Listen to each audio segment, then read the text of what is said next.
Assalamualaikum warahmatullahi. Bismillahirrahmanirrahim.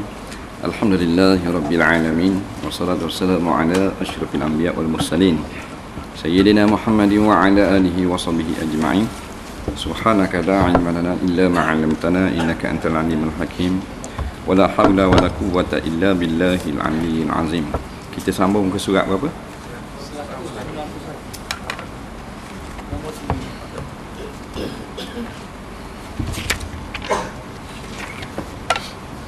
Qala al-mu'allif rahimahullahu ta'ala wa nafa'na wa iyyakum bi'ulumihi fid dharain amin ya rabbal alamin.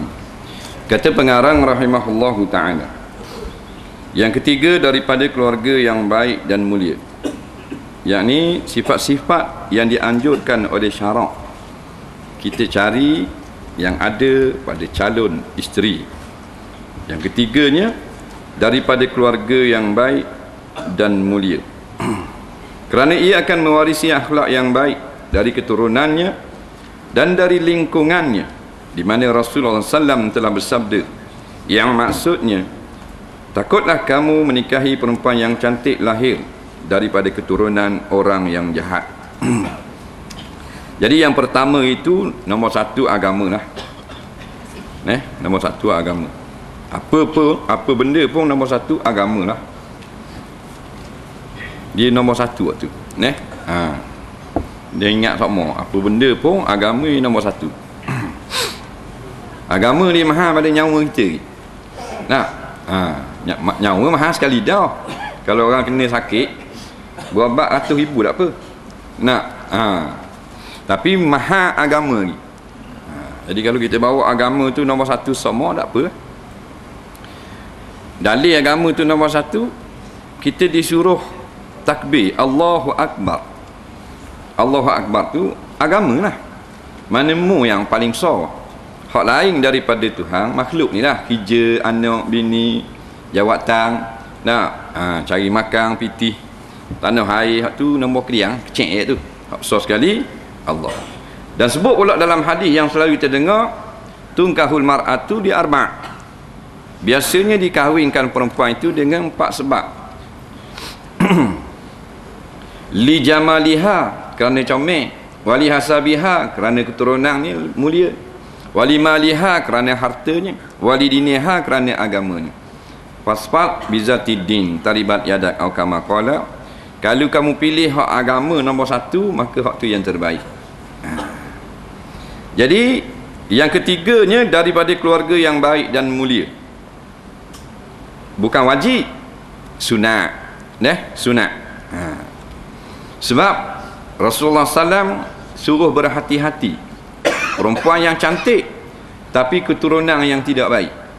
Maksudnya keturunan juga diambil kira dalam bab perkahwinan. Hak ni hak kita, hak manusia ni, usaha manusia. Ada pun hak di sisi Allah, inna akramakum indallah atqakum, waktu mati ayat dah. Yang paling mulia kamu di sisi Allah bukan tunang, bukan harta, bukan ilmu, takwa. Hak ni hak ikhtiar kita. Nampak? Jadi kalau keturunan tak baik pun, tapi isteri ni orang takwa, baik lah juga. Cuma kalau isteri tu orang daripada keturunan yang baik, isteri kita baik dah, anak beranak orang baik-baik juga, kan kemudah. Kadang isteri kita okey, kakak-kakak pula dah senang duduk kita. Macam-macam masalah dengan anak mak saudara sabik pula, dengan anak saudara pula, dengan ipar pula, macam-macam masalah. Pasal apa? Dari keturunan yang tidak baik. Jadi kalau semuanya baik, jadi semuanya jadi mudah. Yang keempat, hendaknya perempuan yang nikahi itu masih perawan. Bukan wajib, sunat. Sabda Nabi SAW, hadis daripada Jabir, sungguhnya Nabi SAW bersabda kepadanya, hai Jabir, engkau kahwin dengan perawankah atau janda? Jabir berkata, saya kahwin dengan janda. Nabi bersabda, alangkah baiknya jika engkau kahwin dengan perawan. Kau boleh cumbu rayu dengannya dan dia pun cumbu rayu denganmu. Saya Tak ada. bak sedap ni.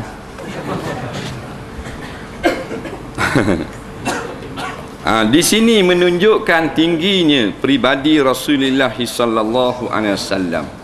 Nak dia ambil hak uduh, kita ambil hak molek, suruh ambil. Nak kita suruh ambil anak dara, dia hak tua-tua ni kau. Tu Rasulullah. Nampak? Hadis ini menafikan tomahan orang-orang musuh-musuh Islam bahwasanya Nabi ni pilih hak baik-baik je. Hak molek-molek je. Tak. Kita suruh nikah anak dara, dia janda tua belaka. Seorang je dara, iaitu Aisyah. Hak lain kau anak berubang kau. Tak kata isteri Rasulullah, tua-tua belaka. Nah, mana ni Nabi? Dia suruh buat, kita buat lain, dia buat lain. Itu menunjuk budi pekertinya. Hak molek wi ke umat, hak uduh wi ke dia tak apa. Satu hari Jabir diberitahu bahawasanya telah berkahwin. Orang beritahu ke Rasulullah. Rasulullah temu nak pergi pasar, jumpa dengan Jabir radhiyallahu an. Ya Jabir, kata Rasulullah, hal bikra am sayyiba? Mu kahwin semalam dara ke janda? Nampak? Katanya Jabir, as-sayyib, iaitu janda. Janda. Nabi tanya. Jadi tak salah kita tanya orang. Kita tahu kawan kita nikah, kita tanya dah nikah anak dara ke janda? Tak, jangan marah kata gitu. Kerana Nabi tanya gitu. Jadi kita tanya gitu, sunnah Nabi. Kena faham? Anak dara ke janda? Sayyib ya Rasulullah, janda. Janda ni benda apa? Khabar sama dah. Takut dah reti janda.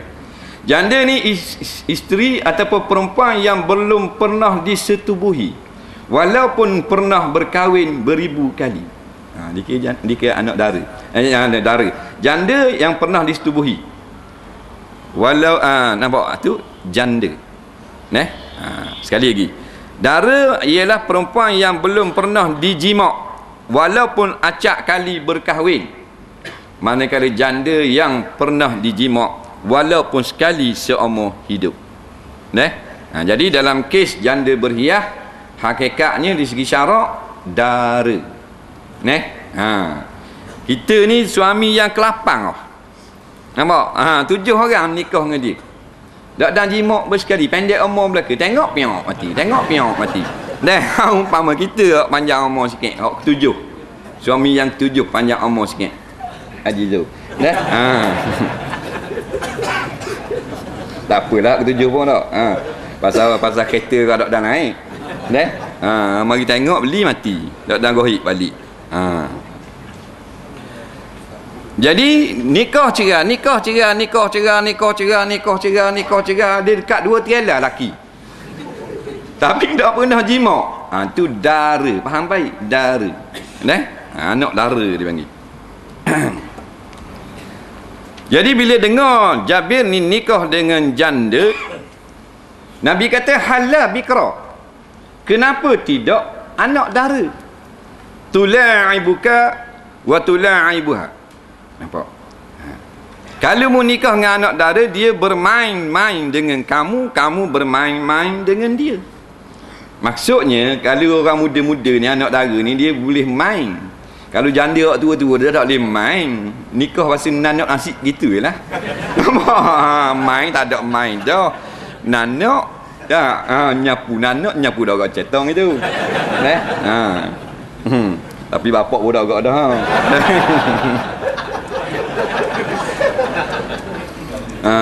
Jadi elak tu ada. Tula'ibuka wa tula'ibuha. Dia ajak kamu bermain, main. Kamu ajak dia main, boleh belaka. Nampak? Jadi di sini menunjukkan bahawasanya perkahwinan ini adalah hiburan. Hiburan ni bukan benda lara. Hiburan ni bukan maksiat. Hiburan ni makna benda yang menyenangkan hati. Itu hiburan. Kita duk nampak hiburan ni hak maksiat. Sebab hak galiknya hiburan maksiat. Sebenarnya isteri hiburan. Nampak? Binatang-binatang hiburan Tuhan buat. Hiburan belaka. Hiburan yang Allah jadikan. Kucing itu Tuhan buat untuk orang Islam. Orang kafir anjing. Nampak? Kucing Tuhan buat orang Islam adil dah. Nah, dia hiburan. Nak kalau niku. Nah, kita dah balik tuju, dia masuklah kain. Tayak awal dia pun duduk sini dah. Degu. Nah, tu hiburan tu. Nah, jadi kita geli hati. Nah, serabut-serabut pun dia main nampak-nampak itu suka kau tengok. Nah, tu hiburan kalau nak kira. Kita nampak hiburan tengok joget tu aja dah. Dak hiburan benda yang halal pada syarak. Kerana hiburan maksudnya perkara yang menyenangkan hati kita. Jadi kalau boleh biarlah alam ini menjadi hiburan bagi kita. Baru kita dengar kan orang hak jenis orang hak jenis menghargai alam. Dia tak berakhir lagu-lagu joget-joget hidup kat air terjun. Seorang duduk tengok air terjun bunyi hiburan alam dia panggil. Tu hak halal tu hang buat. Dengan bunyi air terjun, dengan bunyi burung, dengan bunyi apa. Dia terhibur dengan seperti itu. Dengar orang nyanyi mutah jelubuk dia. Dia gitu. Baik, jadi di antara hiburan yang sedap sekali isteri ya. Pak ni Nabi kata tula'i atau wazan fa'ala.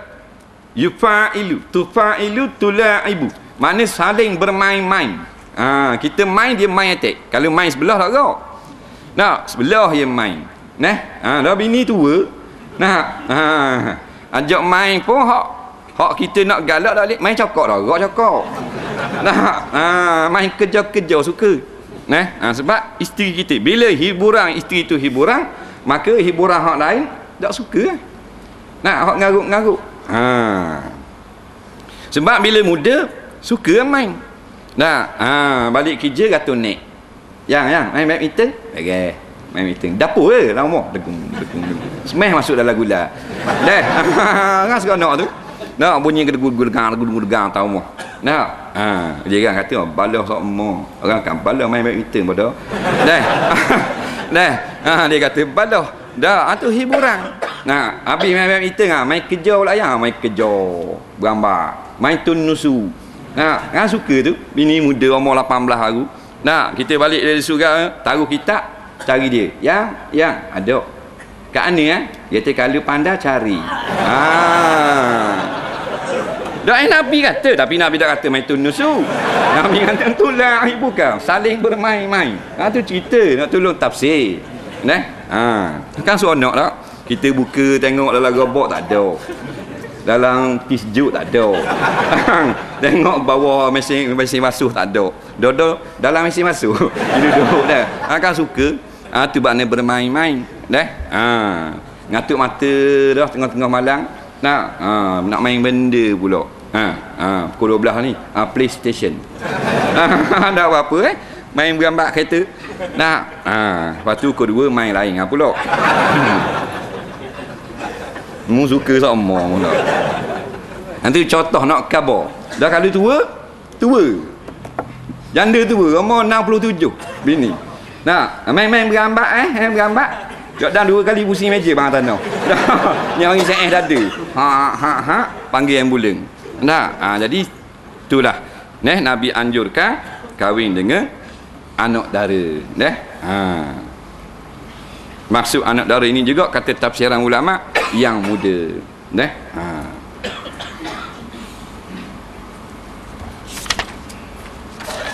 Yang kelima, hendaknya perempuan yang dinikahinya itu cukup cantik. Sabda Nabi SAW yang bermaksud, wanita yang terbaik adalah wanita yang menarik hatimu bila kau pandang, dan taat bila kau perintah, dan tahu menjaga kehormatan bila kau sedang pergi, dan ia berhati-hati menjaga hartamu. Hadis riwayat Tabarani. Kemudian pula yang rupawang. Tadi perawang, rupawang pula. Dia cantik ni, dia terpulang kepada mata yang melihat sebenarnya. Sebab tu kalau kita tengok comel, orang tengok tak comel ada tak? Orang ni tengok tak comel, kita tengok comel. Aku tengok tak comel mana bini dia. Warnanya kenang tak? Mu mata lain, mata dia lain. Dalil tengok barang-barang jualan. Orang ni kenang kasut gini. Kita tengok udah kasut mucung macam kepala lori mucung. Tapi orang kenal tu 4 hari sekali mari tengok. Beli dak lagi tanya saja. Naknya. Jadi hati masing-masing lah. Tak boleh kita nak kata dia lah hak lawa sekali, Sebab ada juga orang, kita tengok uduh, orang tengok lawa. Kita tengok dok manis, dia tengok manis. Molek-molek ada atas hati. Paling penting kecantikan itu lahir daripada dalam. Nah, sebab kalau muka saja comel tapi hati busuk kohong, jadilah macam hak mahkamah syariah learning. Nah, belana kok nak kena cerah belaka. Hak ni nak tutup cerah, ni nak tutup pasar, hak ni nak balah berebut ni. Hak ni berebut anak macam-macam hal. Tengok bini comel-comel, putih-putih tapi perangai macam malaun. Nak tak tahu ke benda. Jadi hak comel pun dah perangai uduh, nampak uduh. Kalau hak uduh perangai comel, nampak comel. Sungguh dah kenang ke orang puang, orang hitam nampak putih. Hitam. Nampak? Kalau duduk tengah jalan nampak belakang dulu. Dia tak nampak lagi. Tapi dah oleh kerana hatinya baik, nampak putih. Tu lah. Nombor 1 hak dalaman. Kalau tidak tak masuk syurga lah bila Ibn Rabbah hitam beletung. Rambut ketel macam takang anggur, belakang penuh dengan parut star dengan besi panas. Tapi jalan Nabi naik Isra Mi'raj dengar suara kaki Bilal berjalan. Tu apa dia? Tu apa ni macam ke kenal jalan gini. Jibril kata Saimung Bilal Ibn Rabbah. Ingat MB ada, bukan Perdana Menteri. Bukan orang kaya, Bilal Ibn Rabbah. Uduh orang Habsi, hitam legang.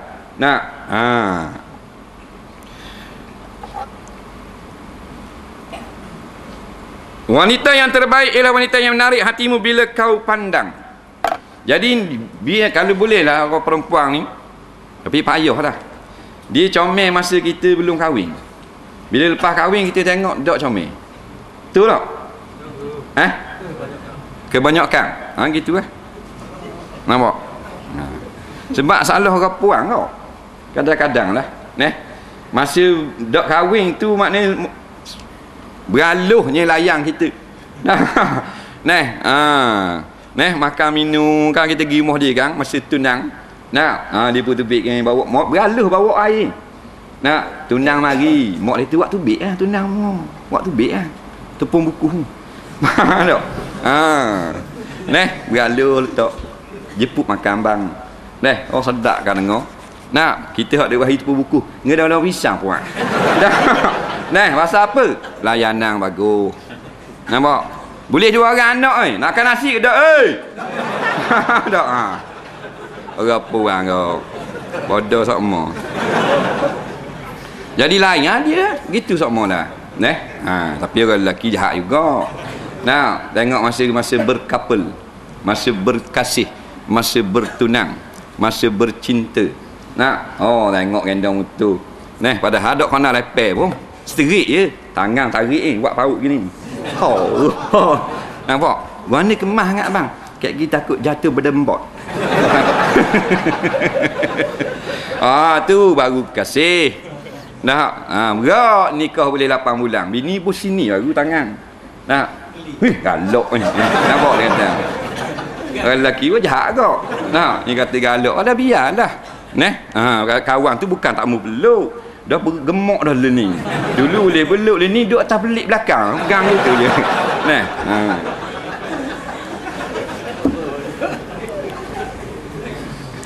Meminang, hukum meminang pula. Tahulah hukum meminang. Kita duduk tengok orang Minang, kita di Pinang, kita meminang, cakap hal meminang, tak reti ke hala hukum. Malah ni reti lah. Hak orang reti dah lah. Hak orang tak reti. Meminang artinya melihat perempuan yang akan dinikahinya agar perkahwinan boleh kekal dan tidak menyesal di akhir kemudian.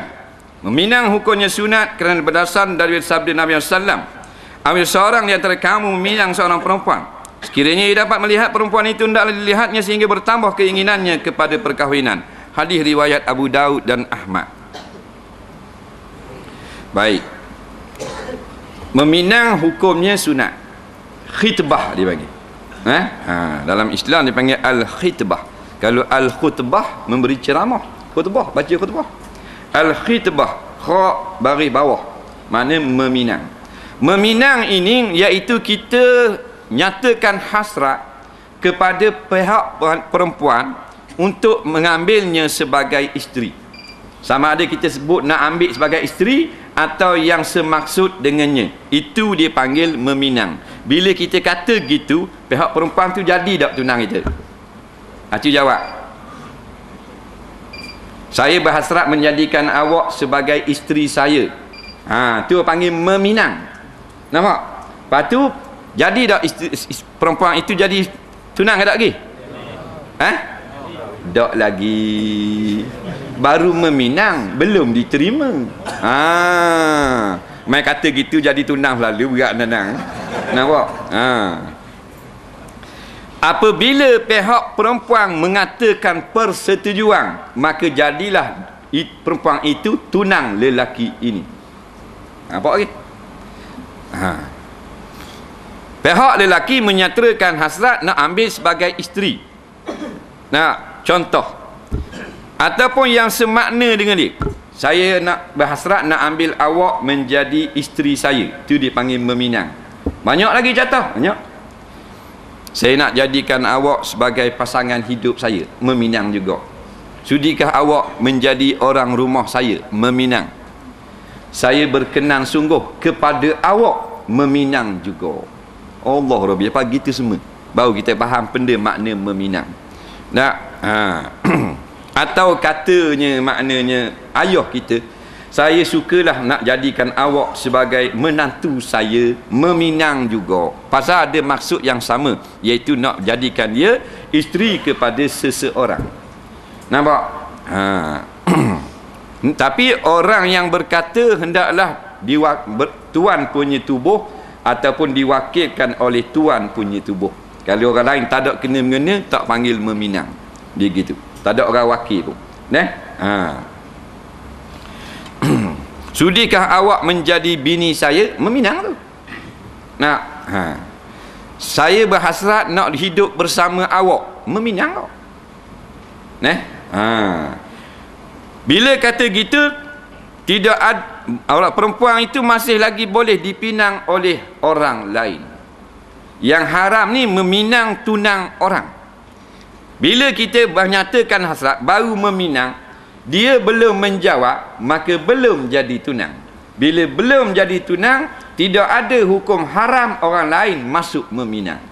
Tapi perempuan kata setuju, suka, redha. Nampak? Jadilah perempuan itu tunang kita. Orang yang mari masuk meminang haram. Bila haram? Jika mengetahui. Kalau tidak diketahui, tidak haram. Dia masuk minang, dia tak tahu ke semalam tunang dah. Tunang dah. Haji tu. Tok Imam masuk minang. Tengok comel sangat anak dara ni, Tok Imam pun masuk minang. Mak dia kata, Allah, semalam dah orang mari pinang pukul 4 pagi. Tok Imam turun pas subuh. Tunang dah, Tok Imam minta maaf deh, tunang dah dengan ustaz.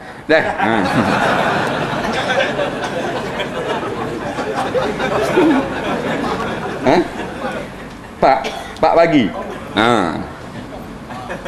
Mak dia kata dah ambil kita lah Tok Imam. Dia kata.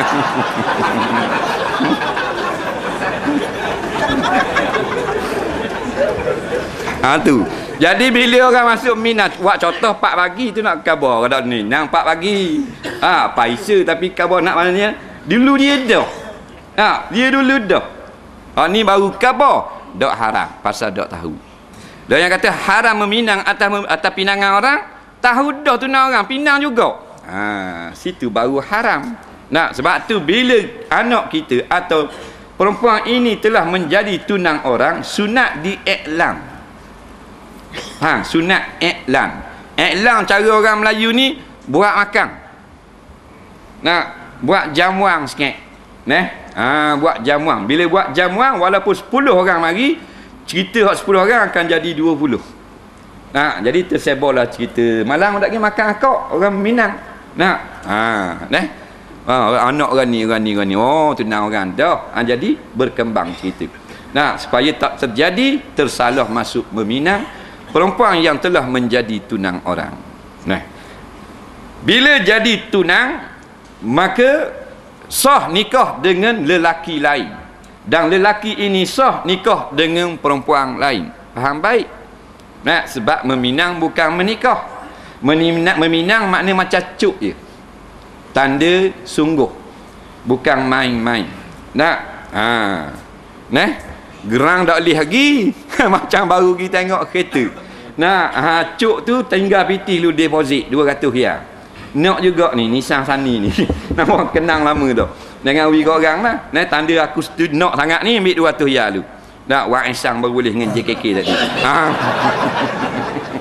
Ada mari. Tunang itu dia tunang dengan perempuan lain, dia kahwin dengan perempuan lain. Sah. Perempuan ini tunang orang, nikah dengan lelaki lain, sah juga. Nampak? Sebab apa sah? Sebab tidak ada pun syarat sah kahwin, hendaklah pengantin perempuan bukan tunang orang. Tak ada pun gitu. Yang jadi syarat, hendaklah pengantin perempuan bukan isteri orang. Faham tak? Jadi kalau kita nikah dengan tunang orang, hukumnya sah nikah. Tetapi berdosalah pihak kedua-dua belah pihak. Ya? Yang mengetahui. Nah, yang tak tahu tak berdosa. Mana dia berdosa lah. Nah, dia tak khabar pun dia itu tunang orang. Kita tak tahu kala masuk minang nikah. Lepas tunang orang, dia tak pernah hak nu. Dia buat senyap. Dia tak putus pun nikah dengan kita. Sah nikah. Tapi perempuan itu dan keluarganya berdosa. Faham ke? Dia kaedah gitu. Dah tambah putus tunang. Putus tunang hukumnya apa? Harus. Nampak? Harus. Saja-saja suka-suka makruh. Niat nak mengaibkan orang haram. Putus tunang. Nampak? Tengok atas maksud. Nah. Dulu memang tunang niat ke molek ni nampak perangai dak molek dah hak lelaki. Nah, semayang pun dak juga arah dengar khabar, minjang piti orang pun dak bayar. Nah, jadi dia putus tunang harus ada sabab di sisi syarak. Nah, apa tu? Dan bertunang tu wajib bawa apa? Tak wajib bawa apa. Tidak ada mas kahwin dalam bertunang. Nah, dah ada orang Melayu ni baru beri hadiah cicing, hadiah kain, kasut tumit tinggi, harus. Tiap-tiap adat yang bukan daripada Al-Quran dan hadis, tetapi tidak ada larangan pun daripada Al-Quran dan hadis, hukumnya harus. Istimewa pula kata ulama, dikiaskan dengan sabda Nabi SAW, tahadau tahabu, hendaklah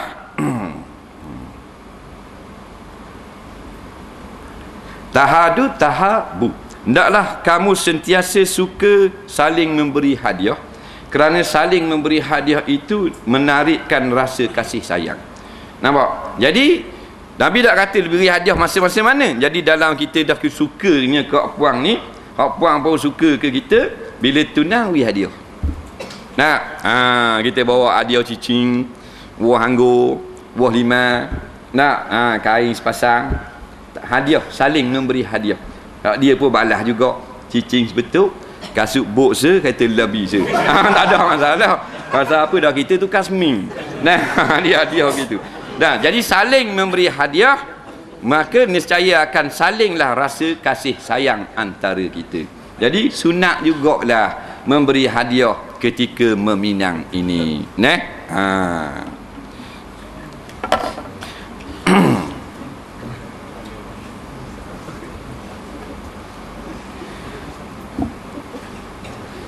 bila bertunang, apa benda yang harus di sisi syarak? Tak ada benda yang harus di sisi syarak. Kekal seperti biasa. Tak boleh tiung, tak boleh pegang, tak boleh apa. Nampak? Kekal macam biasa. Pasal setengah masyarakat Melayu ni bila tunang kau macam laki bini. Tengok dia peluk atas motosikal tu, dia gendong anakmu. Tunang dia hak kampung. Ingat piye. Tak apa, mana tak apalah, dah tunang. Bodoh nyemak. Tak boleh kau. Hak buat tu haram lah, jangan kata boleh. Buat haram tak sama dengan kata haram tu jadi halal. Kita buat benda yang haram. Gang tangan orang puang. Nah, tapi i'tikad kita haram. Boleh tahan kira lagi. Ni dia kata haram, halal. Harus. Jangan tukar hukum syarak. Benda yang haram syiar Allah kita kata harus, boleh jadi rosak akidah kita. Dah? Jadi tunang tetap kekal hukum macam biasa, ada hijab. Bukan bebas. Orang Melayu ni ialah khurafat belaka. Bila tunang, siapa mari ajak tidur di rumah, tunang punya pasal. Boleh berkembik, boleh bagi dana-dana, mu kaipong aku, kaipong mu, tak ada orang marah dah. Pasal apa? Beri cicing dah sebetul baru ni. Ni walek marah pula mak tunang tak mari tidur di rumah. Warna tunang mu lama tak mari tidur sini.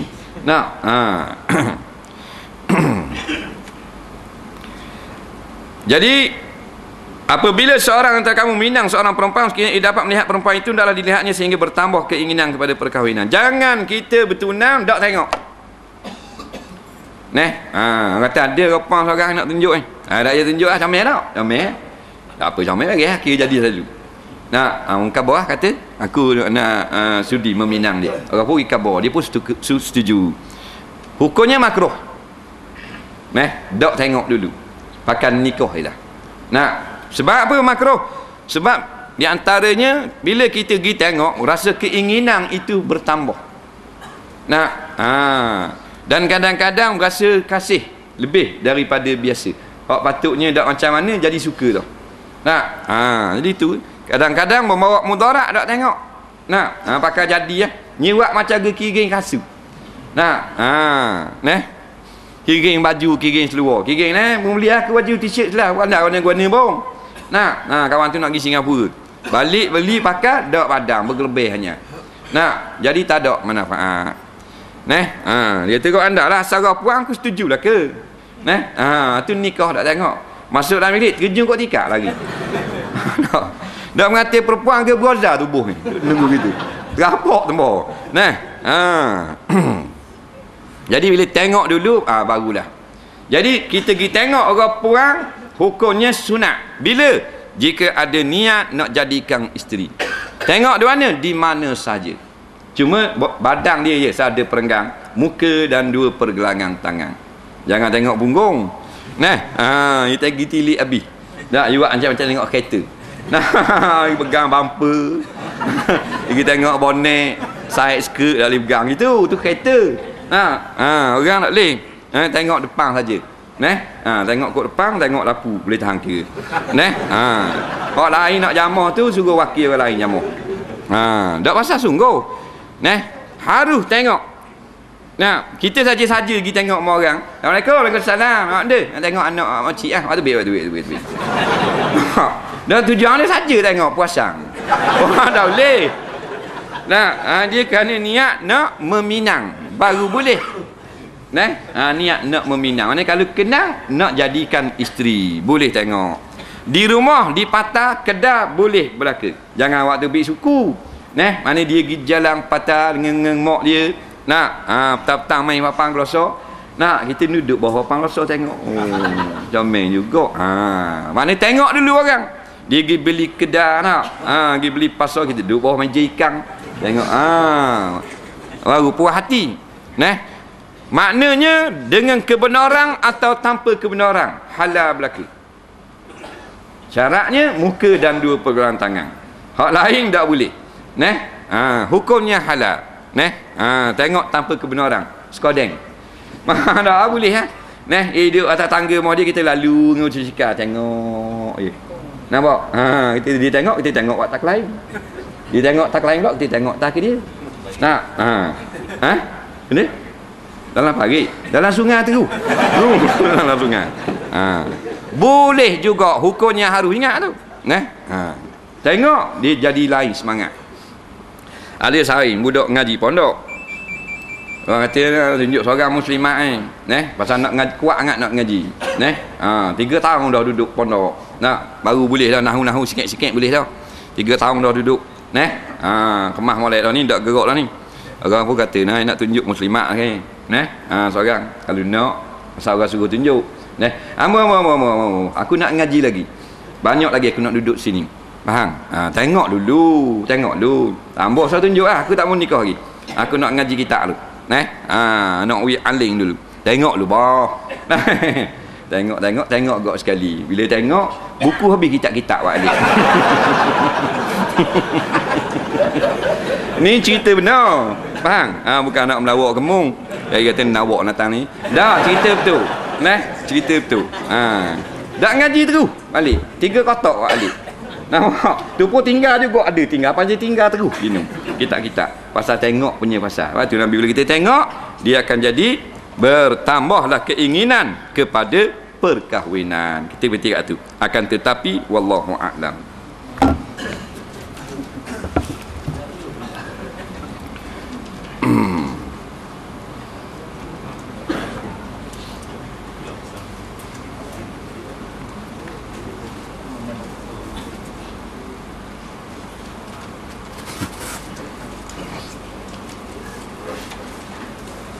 Aduh lah.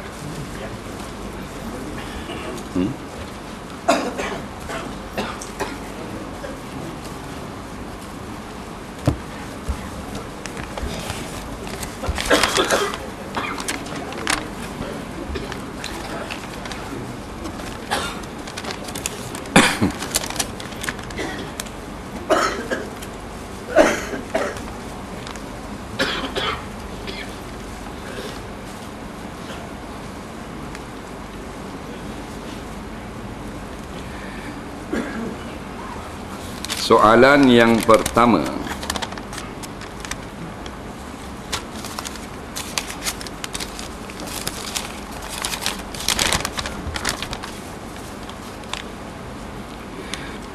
Saya nak tahu apakah hukumnya wanita datang bulan haid pergi atau masuk ke dalam masjid.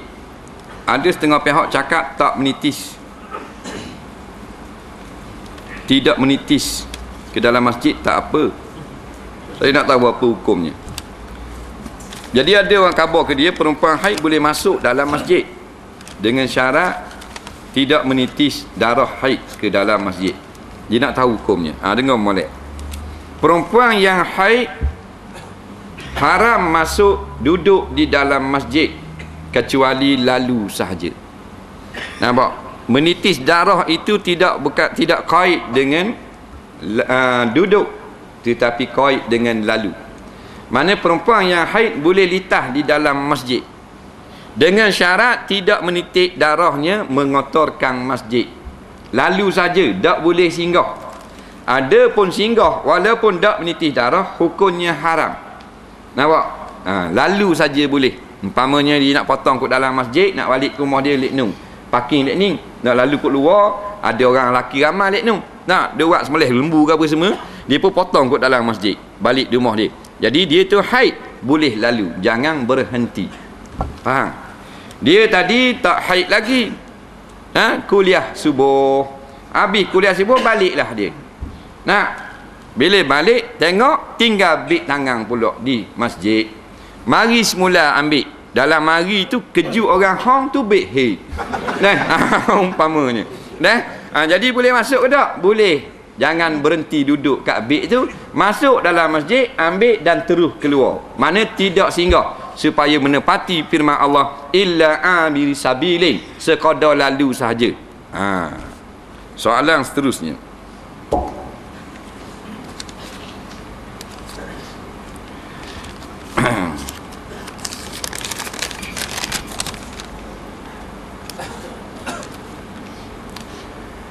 Alim dunia tapi jahil akhirat, apa komen? Kok mana pula? Alim dunia tapi jahil akhirat. Mana ilmu dunia dia tahu tapi ilmu akhirat tak tahu. Ni orang ramai. Kita semua lah ni. Maknanya ilmu dunia ni tak salah cari. Bahkan digalakkan. Nampak? Kerana kita duduk dalam dunia. Dengan ilmu dunia ni lah kita dapat mengimarahkan dunia. Cuma berlandaskan akan ilmu akhirat. Lepas tu ilmu dunia saja tanpa ilmu akhirat, maka tidak ada keberkatan. Ilmu akhirat saja, duk mengaji kitab saja je, tak maju pula negara. Jadi tunjuk apa yang ditunjukkan oleh contoh Rasulullah SAW zaman sahabat, bukan semuanya belajar ilmu agamanya sehari tiap-tiap hari. Ilmu dunia pun belajar juga.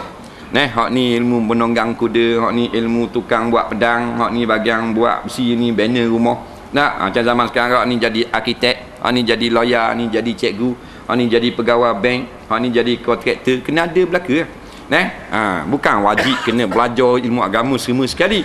Cuma bagi mereka-mereka yang tidak mendalami ilmu agama, dengan sampai ke tahap fardu kifayah, kan duduk cari ilmu dunia, jangan lupa ilmu fardu ain sebagai bekalan ialah hidup kita. Bukan bekalan akhirat je, bekalan hidup dunia pun pakai dah ilmu fardu ain tu.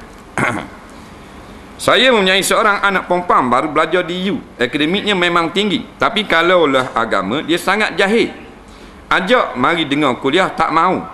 Macam mana nak ajar dia? Sekarang baru sedar saya bersalah kerana kurang beri penekanan tentang agama. Tak mu seorang lah, belaka semua lah. Ni kesalahan. Ini adalah perancangan Yahudi Nasara ke atas umat Islam akhir zaman. Mereka buat macam-macam perkara supaya kita ni nak leka untuk beri penekanan agama. Jadi sekarang ni barulah ada nampak-nampaknya banyak dah timbul kesedaran anak-anak, banyaknya kita ketinggalan perkara agama. Lepas tu banyak sekarang bercambah sekolah-sekolah agama. Di Kuala Lumpur sekolah agama dapat sambutan yang cukup hebat dalam bandar besar yang penuh dengan maksiat. Buka sekolah agama sewa atas flat atas bangunan apa, memang penuh orang tu anak di Kuala Lumpur sekarang. Sebab apa? Sebab mereka melihatkan kerosakan akhlak. Mana orang-orang anak-anak tanpa didikan agama. Batu orang putih habis-habis maju dah, habis-habis main, habis-habis lara, cari agama pula. Dia tidak suka dah dengan main. Tu dengar sekarang pemain basketball apa berjuta-juta harga masuk Islam. Pemain ski yang terbaru daripada Itali, harga berjuta-juta, main ski ni, slalom downhill, nampak bekas juara dunia, masuk Islam. Pasal apa? Habis mewah. Boleh beli belaka, ahli kota ada belaka. Kita ni baru dak mewah lagi. Cari harta dulu. Jadi gitulah. Bila dah balik universiti jadi kerah-kerok. Duk berasa ilmu universiti je lah yang hebatnya, yang jadi sandaran dalam kehidupan. Kerana silap kita juga dak beri pendidikan agama. Kerana dia duk ingat segala-galanya dia boleh dapat dengan usaha dia. Padahal Allah lah segala-galanya. Jadi kena ikhtiar jugalah semayang hajat, berdoa kepada Allah, lembutkan hati. Jangan putus asa. Walau jahat lagu pada anak pun jangan putus asa. Buatlah apa-apa saja pun ikhtiar dah. Ajak mari dak dengar, dak maru mari we dengar di rumah. Dulu masa jahil si Pulan tu selalu intai jirannya, tukar baju pula dah. Sekarang dia sudah menyesal. Adakah kena bagi tahu kepada jiran yang telah dia intai itu? Macam mana kalau sampai jadi berbalah, tak payah khabar lah. Bertaubat kepada Allah. Melainkan bini kita. Lain kita khabar. Hak kita itar tu bini kita. Lepas dia nikah kita khabar dulu, abang itar mu awak. Nampak masa awak tak jadi isteri abang lagi. Naik atas pokoknya itar mu. Tu tak apa, isteri kita tak arah dah. Dah kena anak orang, dah ke balah. Dah ke jadi fitnah. Dah sah khabar gitu. Soalan seterusnya,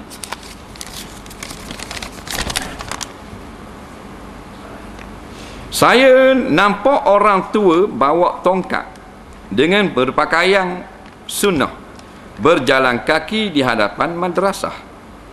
Selepas itu orang itu hilang. Saya nak tahu adakah dia manusia atau syaitan atau hantu dan jin. Dia tengok orang bawa tongkat jalan depan madrasah kat rumah dia. Lepas tu hilang gitu. Dia nak tahu jin ke manusia. Susah kau nak jawab lah, kita tak tengok. Jadi kalau benda-benda lagu tu tengok kadang-kadang hilang, tak pelik dah, banyak berlaku. Jin Islam pun boleh jadi. Kalau syaitan pun boleh lagi. Dia boleh lagi berpakaian sunnah. Syaitan hanya tak boleh menyerupai Rasulullah sallallahu alaihi wasallam. Kalau orang lain dia boleh tiru lagi. Maknanya kalau berpakaian baik dia boleh buat lagi ya. Nabi seorang je tak boleh tiru. Jadi malaikat pun boleh jadi. Jadi kita dah boleh nak hukum. Jin pun boleh jadi. Jin Islam. Kita pernah mengaji di satu kubur. Kubur depan Sabasung. Orang minta tolong ngaji ya. 3 hari je sekali khotang. Sehari 10 juzuk. Ngaji pukul 8, habis pukul 3 petang 10 juzuk. Belakang kat Erok, kat bukit. Bukan depan kat Sabasung tu tak apa tu, kat Erok tu. Tulang itu petang 6.30 lebih. Ngaji-ngaji. Tak ada orang dah. Ada orang tua duduk sebelah. Tak. Orang tua. Muka tak apa. Tengok pada kasut, tengok pada tokak, orang tua lah. Dengan baju Melayu pun semua. Jadi bukan dekat lah, maknanya 15 kaki 20 kaki lah. Lepas tu ngaji mula. Kita tengok tu, teringat nak tengok muka. Paling ada nampak? Jadi dak dang 2 saat rambut dah tubik kat mana. Kubur yang jauh ni tubik kat mana. Takut benda-benda gitu lah. Lepas pada tu dak kena dah tajwid, jadi lain, lari habis tajwid. Kalau kita tak apa mahir dah. Ngaji kerok 3. Lari habis taronung. Jadi boleh jadi jin Islam. Jadi tak ada sosok bimbang-bimbang lah. Tak benda-benda lagu tu. Makhluk Allah ni ramai. Bukan kita duduk seorang bumi Allah ni.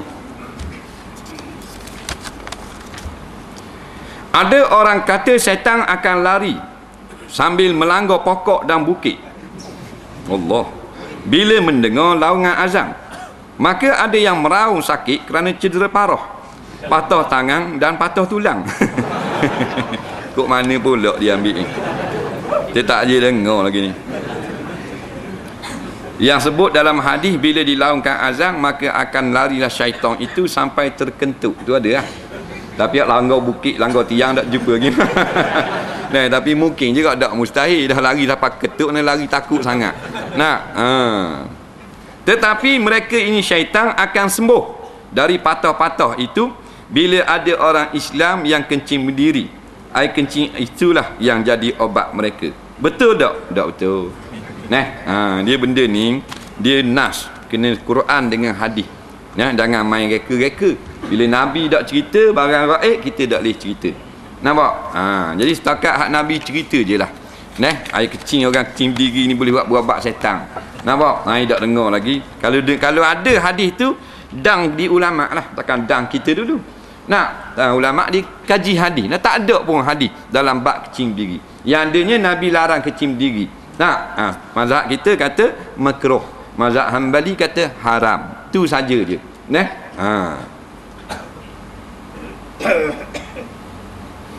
Baru ini anak saya berumur 10 tahun dapat duit pampasan daripada pihak insurans kerana kemalangan. Jadi saya nak ambil sedikit wang itu untuk diderma kepada surau. Saya telah beritahu kepadanya tentang hasrat saya itu dan dia bersetuju. Adakah dengan persetujuan anak saya itu saya boleh mengambil duit itu? Macam mana pula jika saya mengambil separuh duit itu dengan persetujuannya? Minta penjelasan. Anak dia punya duit. Tak kira lah duit pampasan, duit saka, duit apa pun. Dia nak guna duit anak dia sebahagian ataupun beberapa untuk didermakan kepada surau, masjid dan seumpamanya. Jawabnya, dia tidak sah izin anak yang belum dewasa. Dia mesti balik. Kalau budak ni 11 tahun telah balik, maka sahlah izinnya. Kalau tak balik lagi, tidak sah izinnya. Tak boleh. Jadi kena ganti balik. Jadi kalau 11 tahun tu dia telah balik, sah. Sebab sekurang-kurang balik 9 tahun. Goliknya budak-budak laki-lakinya umur 12-13 lah balik. Jarang-jarang juga hak sebelah. Ada juga. Tapi goliknya 12-13. Dia jahnang atau tekat tang satu. Jadi tengoklah. Dia masa minta izin itu anak dia balik lagi. Kalau balik dah sah izin itu. Soalan seterusnya. Betul atau tidak tak boleh pakai cincin gangsa? Tak boleh pakai. Betul kalau pakai cincin gangsa tak boleh pakai.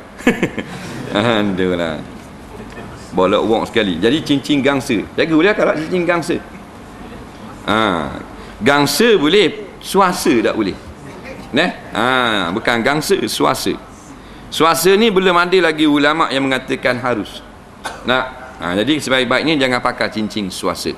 Pergi esok kedai lebur, buatlah loket bini kita atau anak perempuan kita. Kerana dia buat daripada emas yang merah campur dengan tembaga. banyak emas dari tembaga. Kalau banyak tembaga, dia akan berkarat. Itu juga dengan emas putih, dicampur nikel dengan emas merah. Kalau platinum, harus pada syarak.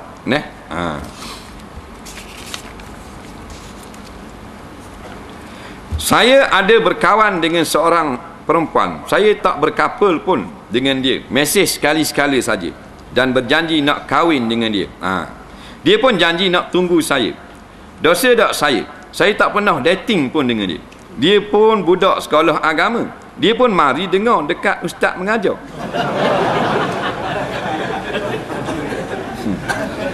Saya jumpa dia pun masa ustaz mengajar juga. Pula dah. Jadi dia kenal seorang budak mari kuliah sini. Dia pun menyatakan hasrat nak jadikan isteri setahun dua lagi. Dia tengah belajar. Jadi gitu tak salah. Dia yang asalnya yang tak beri berkapa ni, berkapa ni dia lanjurang daripada berkenalan. Dia harus berkenalan. Nampak? Dia tak boleh kepik. Tak boleh bersama-sama. Jadi bebas. Malam-malam telefon tanya khabar, tidur tak pergi, duduk buat benda begitu gini, kokek, jadi nafsu. Lepas tu Islam kira. Jadi sekadar kita kenal je dan kita khabar nak jadikan isteri, molek. Nampak? Molek dah tu.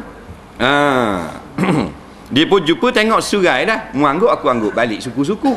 Tak ada masalah. Islam ni bukan agama mencengkam sangat. Akan maknanya fitrah manusia ni. Dia tahu, dia buat kita mesti ada suka dengan pasangan. Jadi setakat senyum dah. Dia tak boleh jadi larat. Mu kepong aku gendong mu. Mu kepong aku gendong mu. Gitu, takut gitu. Jadi jumpa surah sudah, molek. Takut jumpa bawah pokok guru. Hari Jumaat duduk bawah pokok guru. Orang pergi kat tok guru. Kat gini jumpa pula. Jumpa pula ada masalah, ada dosa pun. Pasal apa? Kita suka ke dia dan kita akan jadikan dia isteri. Dia nak tanya khabar boleh nampak? Mak sihat gitu dah. Nampak? Mak sihat. Tanya tak ada kakak.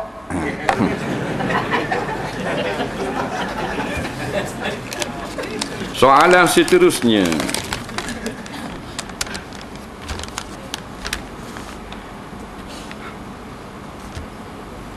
Baru ni saya cakap dengan seorang tua. Lepas tu saya baik juga dengan dia. Dia tanya, lama saya tak jumpa awak. Awak main mana lama sangat tak ada. Saya jawab, saya kerja hari Ahad dengar ustaz mengajar. Dia cakap ustaz itu cari makan, tak usah dengar. Mana cari makan belaka dah, nak makan darah mampu kerah. Cari makan belaka dah. Dah benda manusia. Jangan cari makan dengan akhirat sudah. Nak ngajar, nak cah orang, nak ngajar boleh. Bayar 300 sejam. Itu baru cari makan. Mari ngajar, bukan kita minta iti, ada minta iti. Ada? Ada. Haji Zul yang ngada nak beri. Ada orang minta-minta tak, dia minta. Nampak? Macam-macam dia buat. Orang itu kuat BN, batuk pun. Dia keke kot. Tapi bukan atas dasar BN juga. Pasal ramai orang BN tak, yang maknanya mari dengar. Tak ada masalah pun. Kita tanya tak ada masalah. Tadi kita makan-makan. Berarti payang dekat belakang, kat jalan Plaza Perdana. Pegawai tinggi polis ayo. Tak payah sebutlah nama dengan pakak ni. Pegawai tinggi. Paku ni kat secupok sana ni. Tak sungguh. Bukan sedua. Secupok lebih. Ganda-ganda. Tak sungguh. Tanya siapa bayar? Betul bayar. Ngetokak-tokak. Ada apa? Ni tak ada masalah. Orang BM berlambak lagi. Beli CD dia di Kuantan, budak tu budak nano, dia pelik beli CD. Beli semua CD. Jadi akhirnya jual CD tanya dah sampai dia suruh beli. Dia keke suruh beli. Mana dia berahi juga. Faham nak dengar juga itu. Mudah faham. Itu sajalah. Ada main orang UMNO tak arah. Nak ada kita. ketua pemuda UMNO mari duduk sebelah bina air. Ada apa? Nah, ni acak ayang ni. Nah. Soalan seterusnya, tanding ngai judi ke tak? Dia tak kira ngai apa. Kalau kita kutip duit, lepas tu duit tu jadikan pertaruhan, maka judilah. Tapi kalau kita kutip duit, yurang tu yurang bukan untuk buat beli hadiah, yurang untuk buat bayar sewa patah, buat beli topi kek, buat t-shirt, tu tidak dikira judi. Soalan tu soalan seterusnya, hantu raya tinggi ke tak? Adakah dia suka makan beras? La ilaha illallah. Biarlah nak tanya juga. Jadi macam ke kita beli hantu raya? Tanya kita. Kena buat gua ni dak setara. Tapi itulah, jangan marah sebab kita buka soalan untuk orang awam. Dia berasa bagi dia nak tahu. Jadi bagi kita nakal lah, dia nak tahu sungguh-sungguh. Pasal dia tak boleh tidur malam. Tak tahu tak tidur malam. Nak tahu tinggi ke tak. Jadi makhluk Allah Ta'ala ni memang pelik-pelik lah. Kalau sebenarnya iblis. Asalnya iblis, jin kafir tu lah. Jadi orang jumpa cek pun ada, tinggi pun ada. Jadi orang jumpa-jumpanya tinggi. Tapi orang yang tahu sebenar maknanya Rasulullah lah. Kerana dia banyak bertemu dengan iblis, datang berjumpa Rasulullah, dan Rasulullah boleh melihat iblis, dan Nabi pernah tangkap iblis, tingkat ikat di tiang masjid. Jadi rupa asal Nabi-Nabi lah yang arif sangat. Kalau zaman ini kan orang hak bela lah. Tanya orang hak bela dia lah. Haji tu.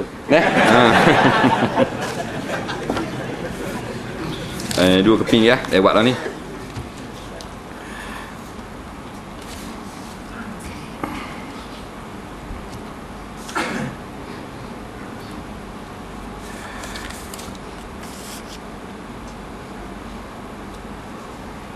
Apakah maksud kepala mayat? Ada tak dalam kitab istilah itu? Kepala mayat, kepala tu lah. Kepala si mati. Ini istilah orang Melayu. Tak salah pun dari segi syarak. Dipanggil dengan istilah. Maksudnya iaitu bahagian si isteri. 1/4 daripada jumlah harta jikalau isteri suami tidak ada anak. Kalau ada anak, 1/8. Orang Melayu panggil kepala mayat. Macam Cina buta kau, istilah saja. Dalam Arab dipanggil muhallil. Muhallil Cina buta. Melayu pergi panggil Cina buta. Sebenarnya muhallil kalau terjemah bukan Cina buta, suami kedua yang menghalalkan balik janda orang. Tu. Bagaimana pembagian harta sepencarian dan pusaka dengan isteri kematian suami tanpa anak? Tak ada anak, 1/4. Kalau hartanya 100,000, 25,000. Ada anak 1/8. Kena istihad tak? Harta isteri ada berapa. Harta sepencarian ni sebenarnya kena ikut harta siapa. Isteri beli robot, suami beli kapek. Isteri beli dapur gas, suami beli mesin basuh. Jadi nak kira itu sutir-sutir rohak. Jadi Islam anjurkan tasamuh, ambil separuh-separuh senang. Kira mudah.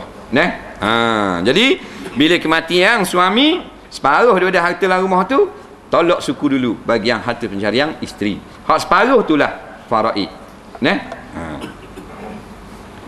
Kenapa Firaun diawit? Apa awit? Manalah kita tahu.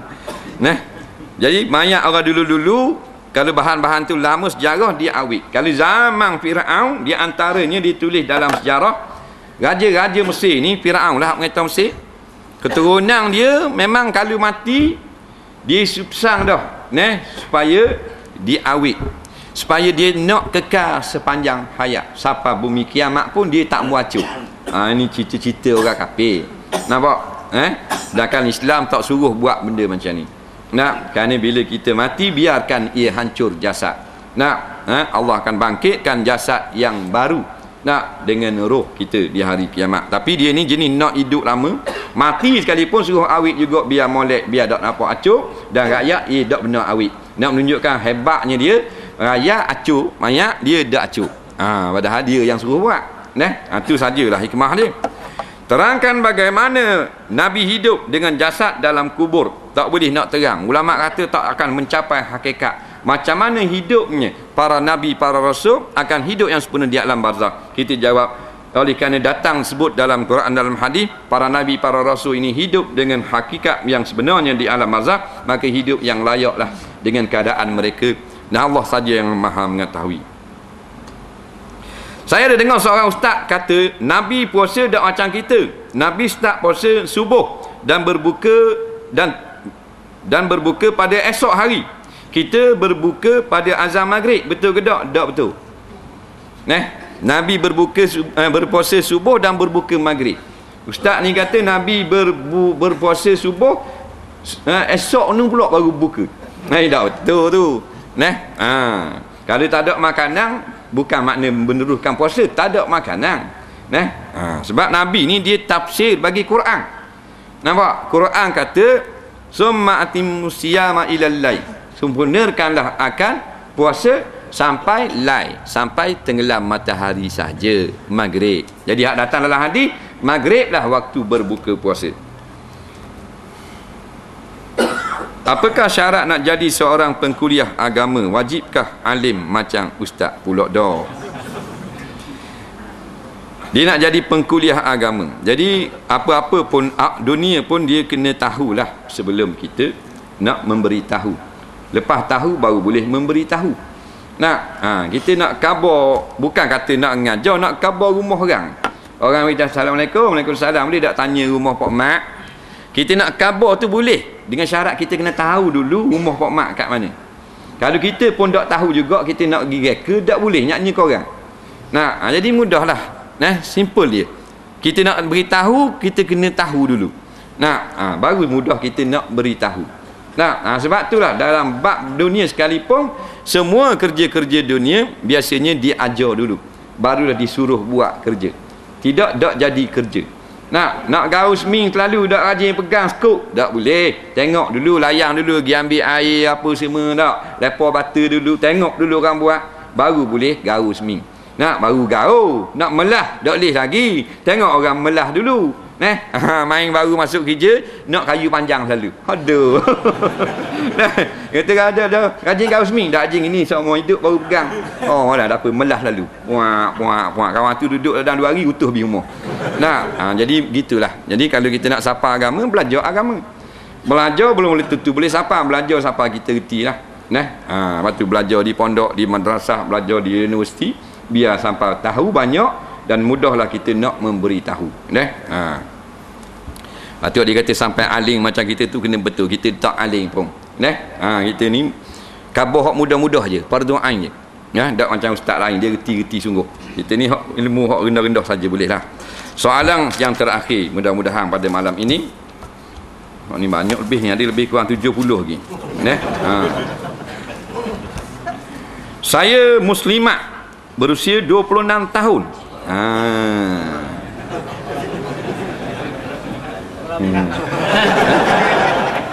Nak pergi dia? Tidak lama lagi saya akan mendirikan rumah tangga. Tak cang dah. Adalah. Nak ijah tak ni? Dengan laki-laki yang bukan pilihan hati, tetapi pilihan mak dan ayah. Mak ayah dia pilih. Laki-laki ini boleh dikatakan alim. Tak sikit. Tidak mengambil mudah dalam urusan agama. Macam aku dah je.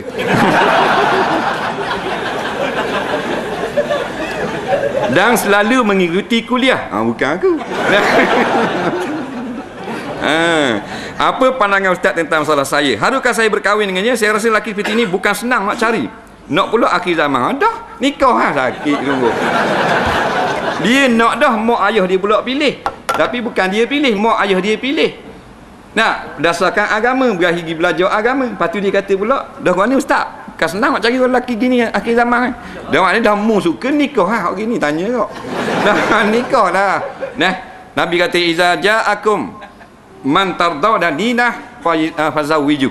Bila datang pada kamu seorang laki-laki yang masuk meminang anak perempuan kamu, yang kamu senang dengan agama dia, walaupun dia dak ustaz, dak tok guru, dak kiai, dak alim, dak tok syekh, tapi dia senang agama dia. Orang walaupun kerja jabat, walaupun makan gaji, Nak, tapi dia jaga semayang, orang ngajar dia pergi dengar. Nak, buat benda haram tak buat, tak berjudi. Nak, maka auto panggil orang senang agama dia. Maka fazawiju, kahwinkan cepat-cepat anak perempuanmu dengan laki-laki ini sebelum dia dapat berkahwin dengan anak orang lain. Tu maksudnya. Beri, tak ada kira. Tak usah kira. Hak nak dia tu. Ada-ada orang tengok ayah pula, tak ambo. Tengok ayah. Nak, ayah pula. Comel dah budak lelaki mari. Nak, Ibrahim mengaji budak ni baik, orang cerita baik. Tak mengecek orang kalau pinjam orang 2 riyal pulang balik kok. Seria pulang balik. Nak, maknanya orang senang agama. Tak ambo pula. Apa?